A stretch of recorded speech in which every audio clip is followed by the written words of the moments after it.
우리에게 주신 하나님의 말씀은 느헤미야 2장 1절에서 10절 말씀입니다. 아닥사스다 왕 제20년 니산월에 왕 앞에 포도주가 있기로 내가 그 포도주를 왕에게 드렸는데 이전에는 내가 왕 앞에서 수심이 없었더니 왕이 내게 이르시되 내가 병이 없거늘 어찌하여 얼굴에 수심이 있느냐 이는 필연 내 마음에 근심이 있음이로다 하더라. 그때 내가 크게 두려워하여 왕께 대답하되 왕은 만세수를 하옵소서. 내 조상들의 묘실이 있는 성읍이 이제까지 황폐하고 성문이 불탔사오니 내가 어찌 얼굴에 수심이 없사오리이까 하니 왕이 내게 이르시되 그러면 내가 무엇을 원하느냐 하시기로 내가 곧 하늘의 하나님께 묵교하고 왕에게 아르되 왕이 만일 좋게 여기시고 종이 왕의 목전에서 은혜를 얻었사오면 나를 유다 땅 나의 조상들의 묘실이 있는 성읍에 보내어 그 성을 건축하게 하옵소서 하였는데 그때 왕후도 왕 곁에 앉아 있었더라. 왕이 내게 이르시되 내가 몇 날에 다녀올 길이며 어느 때에 돌아오겠느냐 하고 왕이 나를 보내기를 좋게 여기시기로 내가 기한을 정하고 내가 또 왕에게 아르되 왕이 만일 좋게 여기시거든 강 서쪽 총독들에게 내리시는 조서를 내게 주사 그들이 나를 용납하여 유다에 들어가기까지 통과하게 하시고 또 왕의 삼림 감독 아삽에게 조서를 내리사 그가 성전에 속한 영문의 문과 성곽과 내가 들어갈 집을 위하여 들보로 쓸 제목을 내게 주게 하옵소서 하매 내 하나님의 선한 손이 나를 도우심으로 왕이 허락하고 군대 장관과 마병을 보내어 나와 함께 하게 하시기로 내가 강 서쪽에 있는 총독들에게 이르러 왕의 조서를 전하였더니 호론 사람 산발락과 종이었던 암몬 사람 도비아가 이스라엘 자손을 흥왕하게 하려는 사람이 왔다 함을 듣고 심히 근심하더라. 오늘 이 말씀에 많은 은혜 받으시기 바랍니다.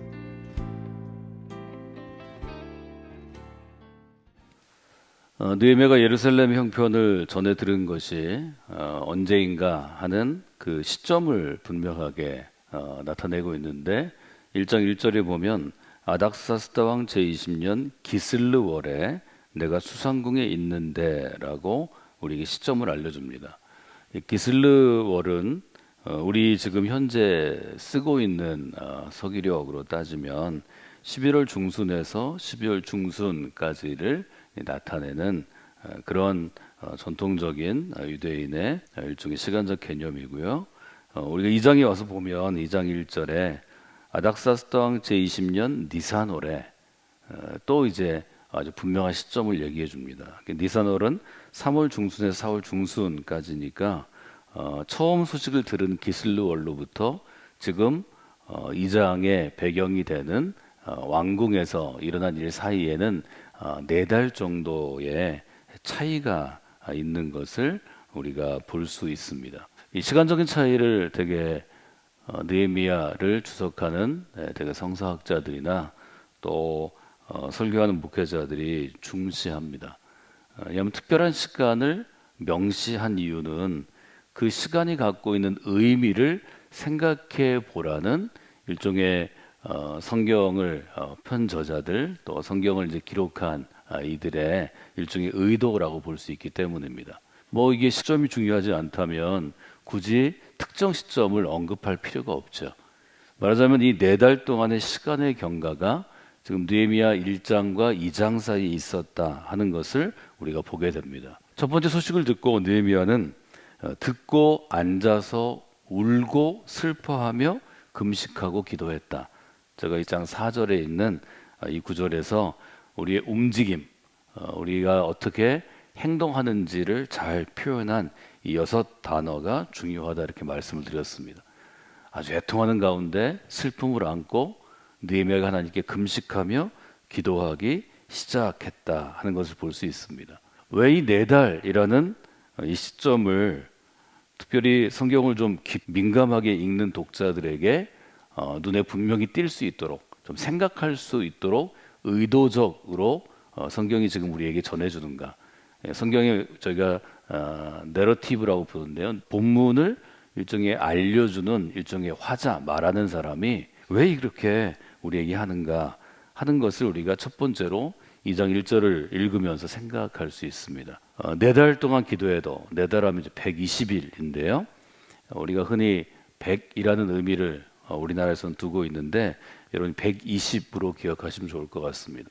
120일 동안 기도해도 사실은 특별한 변화가 없습니다. 예를 들면 예루살렘의 성벽이 무너지고 성문이 불탄 것을 좀 어떻게 할 수 있는 방법이 있다든지 우리가 전략적으로 어떤 플랜을 세울 수 있으면 느헤미야가 아마 그 전략과 그 플랜을 붙잡고 일했을 것입니다. 근데 121일 가까이를 매일 아마 정해진 시간에 기도했을 것이고 특별한 목적을 세우고 기도했을 텐데 변화가 없습니다. 여러분 신앙생활 하시다 보면 신앙의 단계에 따라 아주 어릴 때에도 또 어느 정도 성장한 다음에도 또 교회 안에서 어떤 역할을 맡을 만큼 성숙한 다음에도 어떤 목표나 목적을 가지고 우리가 기도할 때가 있는데요. 120일을 지속적으로 기도하는 것은 쉬운 일이 아닙니다.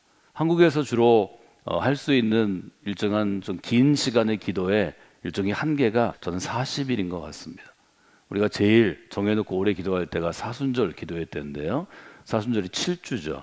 7주 하면 49일인데 저희가 주일을 빼기 때문에 또 수요일로부터 시작하기 때문에 한 40일 정도 기도하는데요. 이 새벽에 40일 기도할 때 지금은 이제 많은 교회들이 줄여서 뭐 2주, 1주, 고난주간만 기도해야 하는데 40일 내내 목적을 정해놓고 우리가 처음에 완주할 때 저희가 40일 기도회를 한 10년 전에쯤 하면 처음에 한 300명에 400명, 많을 때는 500명 가까운 인원이 시작합니다. 한 주가 지나고 2주가 지나고 3주가 지나면 나중에 절반도 남지 않습니다. 40일 동안 기도하는 것도 어렵죠. 그렇게 3번이죠. 120일 동안을 아주 특별하게 지속적으로 기도했다는 것을 보게 됩니다. 아마 느헤미야가 처음에 완전한 금식을 했든지 또 매일 일해야 됐기 때문에 왕궁에 나가 일해야 되기 때문에 왕궁에서 좀 먹든지 하여튼 어떤 방식으로 했든지 사람이 마음으로 120일 정도 어떤 목표를 정하고 했는데 그 일이 잘 되지 않으면 뭐 당연히 얼굴은 마를 것이고 몸도 좀 문제가 있을 것이고 또 안색도 좋아지지 않을 것입니다. 지금 느헤미야의 상태가 그런 상태였다 하는 것을 사실은 민감한 독자들이 읽을 수 있도록 보여줍니다. 여러분 일주일이나 2주일 정도만 여러분이 어떤 근심이 있어서 문제가 있어서 속을 태워도 얼굴이 확 달라집니다. 제가 여러분 성도들을 볼 때 되게 일주일 단위로 보시는 분이 많잖아요. 근데 어떤 문제가 있으면 어떤 일이 있으면 안색이 일주일 전과 확 다릅니다. 그때 물어볼 수 있습니다. 무슨 일이 있으세요? 또 제가 담당하는 목사님들 신방을 하든지 전화로 먼저 신방합니다. 또 그 속의 리더들이 속의 리더들한테 어떤 일이 있는지 물어봅니다. 대부분 안색이 나빠지고 좀 수척해지면 문제가 다 있는 거죠. 그런 상태가 주어진다는 거죠. 근데 이것을 아주 민감하게 제일 먼저 감지한 사람이 있었는데 지금 성경은 느헤미야서는 아닥사스다 왕이라고 알려줍니다. 이 절에 보면 왕이 내게 이르시되 먼저 묻죠. 내가 병이 없거늘 너는 아주 건강한 사람으로 내 옆에서 오랫동안 나를 보자 했는데 어찌하여 얼굴에 수심이 있느냐, 얼굴에 어떤 근심이 있느냐, 이것은 너의 마음에 분명히 병이 생긴 것이다 하고 물어봅니다. 매일 우리가 눈물로 기도하고 하나님께 간구해도 하나님께서 길을 잘 보여주시지 않을 때가 사실은 많이 있습니다. 이때가 하나님께서 일하시는 때고 이때가 하나님 여러분을 주목해 보시는 때입니다. 대부분의 경우에는 어떤 우리가 문제를 놓고 혹은 어떤 선한 일을 놓고 기도할 때 하나님께서 잘 응답해 주시지 않으면, 길을 보여주시지 않으면 아주 답답합니다. 그 기도를 지속하는 게 절대로 쉽지 않습니다. 근데 저는 여러분이 한번 어떤 뜻을 정하고 기도하시면 120일 정도는 지속적으로 뭐 하나님께서 어떤 사인을 주시든 또 어떤 변화가 나한테 있든 전혀 움직임이 없어도 120일은 좀 버틸 수 있는 어떤 신앙의 근력을 좀 여러분들이 가지시면 좋을 것 같습니다. 우리가 사순절을 앞두고 있는데요. 사순절의 7주 동안은 여러분들이 특별히 아주 작정하고 좀 기도의 근육을 늘리는 그런 시간으로 여러분들이 활용하시면 저는 좋을 것이다 이렇게 말씀을 드립니다. 매년 우리가 사순절 새벽기도에 사실은 집중하는데요. 그 이유는 저 자신이 또 저와 함께 동역하는 목회자들이 또 우리 교회에서 중요한 일을 감당하는 평신도 사역자들이 7주 동안 40일 동안은 기도의 근육을 늘려놔야 그것이 우리 한 10월까지 창립 기념사역을 맞는 10월까지 이어지고 10월에 또 우리가 공급을 받아서 내년 봄을 맞고 이런 어떤 영적인 루틴들을 제가 목회하면서 우리 교회 가운데 세우기 위해서 좀 노력하고 있습니다. 여러분이 오늘부터 시작해서 우리가 4월 달에 부활절을 맞이하는 때까지 이제 한 2달 정도 우리가 기도할 수 있는데요. 80일 정도 됩니다. 이 시간 동안에 여러분들이 여러분 자신의 기도의 근육이 아니라 우리 교회 전체 영적인 근육을 위해서 좀 기도하시고 간구하셔서 능히 우리가 이 1년을 지탱할 만한 영적인 에너지와 힘을 축적하는 그러한 귀한 일에 쓰임받는 여러분이 되시기를 주님의 이름으로 부탁을 드립니다. 제가 좀 느헤미야의 이 자세, 영적인 자세, 신앙생활하는 자세에 대해서 좀 계속해서 좀 여러분과 강조하려고 합니다. 첫 번째 느헤미야는 이 1장과 2장의 시점의 차이를 보면 기도할 때 중간에 그만두지 아니하였다 하는 것을 볼 수 있습니다. 하나님께서 어떤 사인을 주시기 전에 하나님께서 응답하실 때까지 느헤미야가 지금 계속해서 기도했다고 볼 수 있습니다. 우리 성서대학의 캐치프레이즈 중에 제일 중요한 것이 쉼 없이 계속해서 중단하지 말고입니다. 여러분 기도 생활이 마치 그런 것입니다. 우리가 뜻을 세우고 적어도 이 정도 한 120일 정도 기도하면 하나님께서 여러분에게 응답해 주시는데 제일 많은 응답이 3가지입니다. 첫 번째는 내가 기도하는 어떤 뜻도 있고 방향도 있고 어떤 때는 우리가 결과를 가지고도 기도할 때 있는데요. 이렇게 해주셔서 기도하죠. 어떤 식으로 하든지 하나님께서 내가 기도한 일에 대해서 그린라이트, 예스 하시는 때가 있습니다. 이것은 내가 지금 기도하는 방향이 선한 것이고 선한 마음으로 선한 손과 선한 발로 선한 일을 이룰 수 있는 경우인데요.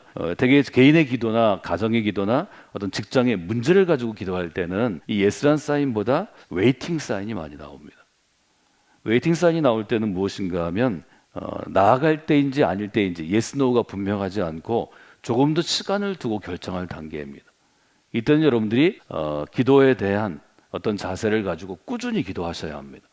하나님께서 여러분이 신앙의 단계에 따라 어릴 때는 조금 많은 여유를 허용하시는데요. 저처럼 목회를 하거나 우리 교회에서 30년 40년 교회를 섬겨서 장로나 아니면 사역의 책임을 맡은 권사의 직분이 되시면 노 사인 굉장히 많습니다. 내 뜻대로 구할 때가 많거든요. 내 마음대로 구할 때가 있거든요. 여러분이 믿음이 강건하면 강건할수록 하나님이 강력하게 노하십니다. 안 돼? 이건 아니지. 그만하지. 이런 사인이 오면 그때 여러분이 딱 단념하셔야 합니다. 내가 지금 뭘 잘못 생각하는구나. 제일 많은 사인이 웨이팅이고요. 신앙이 어리면 예스 사인을 종종 받고요. 신앙이 강건하면 노 사인이 많습니다. 이거 잘 여러분 보셔야 합니다. 우리가 선한 일을 가지고 하거나 아니면 개인적인 일을 할 때는 아주 한 번에 결정되지 않는 일이 많이 있습니다. 예를 들어 우리 아이들을 위해 기도할 때 하나님 이 아이의 대학 진학이 이렇게 되기를 원합니다. 직장이 이렇게 되기를 원합니다. 이런 배우자 갖기를 원합니다. 10년, 20년 기도할 제목이죠. 이럴 때는 yes, but waiting 사인도 있습니다. 이렇게 하면 좋은 형통한 길이 열어질 거야. 그러나 지금은 기다려야 돼. 이런 사인이 있고요. 제가 이제 하는 5번째는 점점점점 느낌표입니다. 많은 분들이 기도 훈련할 때 이게 어떤 것인지 물어보는데요. 저는 이것을 OK 사인이라고 부릅니다. Everything is OK도 있습니다. 이 기도할 제목은 별로 아닌데 그냥 내가 판단하고 결정해서 그 결정에 따라서 열심히 일하고 결과를 책임지면 되는 일인데 하나님에게 책임을 이렇게 전가할 때가 있습니다. 신앙이 어릴 때 그렇게 많이 합니다. 일상적으로 우리가 결정할 수 있고 일상적으로 할 수 있는 것들은 그것을 굳이 기도해서 하나님의 응답을 받을 필요가 없기 때문에 everything is okay가 많습니다. 하나님은 우리에게 아주 상당한 자유를 허용하십니다. 그리고 그것을 선택하고 그대로 살아간 다음에 좀 책임지시면 됩니다. 어릴수록 여릴수록 내가 결정한 것을 두려워하고 결정에 대한 책임을 두려워하는데 신앙생활은 아주 큰 자유입니다. 갈라디아서를 우리가 신앙의 법칙 첫 번째로 봤는데요. 갈라디아서가 주는 첫 번째 메시지가 신앙은 무엇으로부터의 자유함입니다. 라는 것을 여러분이 기억하시면 좋을 것 같습니다. 그래서 기도할 때 눈에 보이는 응답보다는 꾸준히 중도에 그만두지 않고 좀 기도의 장기 플랜은 굉장히 어려운데 적어도 40일 또 한 길으면 120일 이 정도까지는 여러분들이 정해놓고 하실 수 있도록 여러분의 기도의 그릇을 좀 넓히시는 그런 한 해가 되시면 좋겠습니다. 두 번째로 더 중요한 일이 있습니다. 우리가 신앙이 어리거나 은혜를 받아서 처음 열심히 있을 때 그때 흔히 빠지기 쉬운 함정인데요. 느헤미야는 기도하면서 자기의 일을 소홀히 하지 않았다는 것을 볼 수 있습니다. 아마 이 120일 동안 넉 달 가까운 시간 동안 열심히 왕궁에서 일했을 것입니다. 집에 가면 기도했을 것입니다. 이것을 우리가 볼 수 있습니다. 어떤 문제를 놓고 기도하는 것, 어떤 좋은 뜻을 놓고 기도하는 것이 내가 지금 맡고 있는 일을 소홀히 하거나 학생들의 경우에는 공부를 소홀히 하거나 휴학하고 기도원에 들어간다는 친구들, 청년들이 많습니다. 은혜 받으면 많이 생깁니다. 내가 맡은 일을 소홀히 하는 것은 100% 잘못된 태도입니다. 하나님은 그것을 원치 아니하십니다. 하나님은 오늘 일상에 내게 맡겨주신 일을 성실하고 꾸준히 감당하면서 기도에 하나님을 향한 헌신도 동시에 하시기를 원합니다. 여러분이 다른 일을 줄이시면 됩니다. 먹는 시간을 줄이시면 됩니다. 자는 시간 줄이실 수 있습니다. 짜투리 시간 줄일 수 있습니다. 어디 놀러 가는 것 줄일 수 있습니다. 많은 그리스도인들이 내 편의에 따라서 나에게 유리하도록 해석하면 그렇지 않습니다. 하나님이 맡겨주신 일이 첫 번째 우선순위입니다. 여러분에게 어떤 직장을 주시고 직업을 주시고 사업체를 주시면 그 일이 여러분에게 첫 번째입니다. 그 일을 하면서 기도도 하는 것이고 교회 봉사도 하는 것이고 사역하는 것입니다. 느헤미야서에 나중에 나오는데요. 일하면서 기도하는 것입니다. 공부하면서 기도하는 것입니다. 이것을 병행하지 못하면 다른 일도 어렵습니다. 자기 일을 신실하게 감당하면서 동시에 지속적으로 기도하는 사람을 하나님께서 귀하게 여기신다 하는 것을 여러분들이 돌아보시면 좋을 것 같습니다. 그래서 이 두 가지 기도의 자세를 여러분이 기억하시면서 금년에 특별히 이제 사순절이 앞에 있는데요. 사순절에 기도하시면 좋을 것 같습니다. 그 다음에 2장 1절로부터 10절에서 우리가 또 볼 수 있는 조금 더 깊이 있게 생각해야 되는 부분은 왕이 느헤미야에게 얼굴빛이 좋지 않다고 물어볼 때 느헤미야의 반응을 좀 체크하셔야 합니다. 내가 얼굴에 근심이 있구나, 무슨 일이 있니? 물어볼 때 그때 내가 크게 두려워하여 라고 쓰여 있습니다. 저거 두 가지 점을 여러분들 기억하셔야 하는데요. 첫 번째는 느헤미야가 두려워한 이유가, 첫 번째 이유는 어떤 것인가 하면 아닥사스다 왕이 바로 예루살렘의 성을 재건하는 것을 중지시킨 왕입니다. 13년 전에 이 일이 있기 전에 그랬는데요. 당시 에스라 선지자를 중심으로 예루살렘 성을 재건하기 위한 사업을 에스라가 추진했습니다. 에스라는 아주 열정적인 목회자거든요. 열정적인 선지자였기 때문에 영적인 부흥운동뿐만이 아니라 실제적인 예루살렘 성을 중건하는 성벽을 쌓고 축조하는 일을 시행했습니다. 그때 이것을 방해하는 사람들이 주변에 있었는데 사마리아인들이 방해합니다. 이 예루살렘 성을 중건하면 자신들에게 피해가 있을까봐 왕에게 상소문을 올리고 또 정치적으로 작업을 해서 왕이 공사 중지 명령을 내립니다. 예루살렘 성을 재건하는 것을 중지하라고 명령을 내린 왕을 너무 잘 알고 있기 때문에 그 당시 상황을 느헤미야가 이것이 목숨을 걸 수 있는 일이라는 것을 사실은 알고 있습니다. 그래서 크게 두려워했다. 이게 첫 번째 이유를 아시면 되겠고요. 두 번째는 이미 왕이 얘기하는 것처럼 너 좀 마음에 어떤 변화가 있네? 무슨 일이 있는 거야? 이렇게 물어보는 이유는 그 당시에 쿠데타가 빈번했기 때문이라는 것이 학자들의 되게 공통적인 견해입니다. 말하자면 예나 지금이나 왕이 다스리는 국가는 그 왕을 제거하고 내가 새로운 왕이 되면 권력을 잡을 수 있습니다. 그래서 제일 시험에 많이 드는 사람들이 왕의 측근에 있는 사람이죠. 여기 보면 느헤미야를 술관원이라고 소개하는데 그것은 왕이 먹는 음식을 이 느헤미야가 책임지고 있다는 것입니다. 그래서 낯빛이 변하면 왕의 호위대장 혹은 왕을 지키는 사람들이 그 신하를 딱 잡아서 가서 고문하거나 취조해서 무슨 일이 있는지를 되게 알아봤다고 그럽니다. 가까이 있는 몇 사람 중에서 낯빛이 변하면 되게 그런 쿠데타가 암살 음모가 일어났기 때문이라는 거죠. 또 왕이 문책을 당할 수 있는 일들이 있다는 거죠. 그래서 크게 두려워했다. 이렇게 여러분들이 보시면 좋을 것 같습니다. 그 다음에 우리가 볼 수 있는 구절들이 있는데요. 느헤미야가 이제 왕에게 대답하죠. 성읍이 황폐해 있습니다. 성문이 불탔습니다. 제가 수심이 없을 수가 없습니다. 4절에 보면 왕이 내게 이르시되 그러면 내가 무엇을 원하느냐? 하나님의 은혜로 하나님의 인도하심으로 왕이 느헤미야의 이 근심과 걱정을 좀 귀하게 여겨서 도와주기 위해서 묻습니다. 그러면 내가 무엇을 원하느냐? 이때가 가장 중요한 순간이죠. 느헤미야가 어떤 사람인지를 아는 우리에게는 이 순간이 중요한 것을 잘 압니다. 느헤미야가 얼마나 지혜롭게 대답할지, 느헤미야가 얼마나 결심한 것을 대답할지에 따라서 결과가 달라지는 거죠. 우리가 신앙생활을 하고 특별히 기도를 여러분들이 정해놓고 오랜 시간 하다 보면 이 기회의 순간이 딱 주어집니다. 이 기회의 순간을 붙잡는 것이 사실은 어떤 역사에 있어서 터닝 포인트를 만드는 시간입니다. 그래서 여러분들이 이 사순절까지의 기도 시간 가운데 기도의 뜻을 세우고 여러분이 기도하시면서 이런 기회의 순간들을 여러분의 기도 생활 가운데서 좀 경험하시는 금년 사순절이 되시면 좋겠습니다. 여기 4절 같이 읽어볼까요? 왕이 내게 이르시되 그러면 내가 무엇을 원하느냐 하시기로 내가 곧 하늘의 하나님께 묵도하고, 여기 묵도라는 단어를 쓰죠. 묵도라는 단어는 여기서 이런 의미로 쓰인 것 같습니다. 아주 짧은 기도라는 의미입니다. 아주 짧은 기도. 그 다음에 침묵하는 기도, 소리 없이 하는 기도. 소리 없이 하니까 속으로 하는 기도입니다. 짧게 소리내지 않고 속으로 하는 기도.